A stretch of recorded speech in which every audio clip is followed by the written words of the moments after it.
આજે ભારતીય જનતા પાર્ટીને એક બહુ મોટી જીત થઈ છે જે પશ્ચિમ બંગાળ છે 40 વર્ષ પહેલા જે સ્વર્ગસ્થ અટલજી બિહારી વાજપેયીએ જે કીધું હતું કે સૂરજ નિકલેગા અંધેરા છટેગા કમલ ખिलेगा એ સપનું આજે વાસ્તવિક સ્વરૂપમાં આજે સાકાર થયું છે।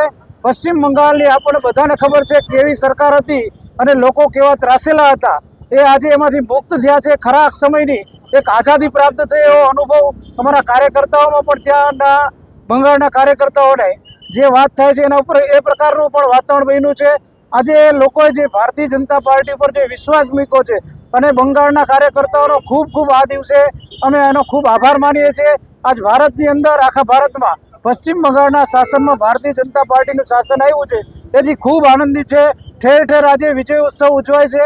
એ નિમિત્તે અહીંયા મોરબીમાં પણ અત્યારે વિજય ઉત્સવ ઉજવવા માટે અમે બધા ભેગા થયા હતા। મીઠાઈ એકબીજાને ખવડાવી, ફટાકડા ફોડી અને આનંદ ઉત્સવ અમે ઉજવ્યો છે અને પશ્ચિમ બંગાળના કાર્યકર્તાઓનો ખૂબ ખૂબ આભાર માનીએ છીએ।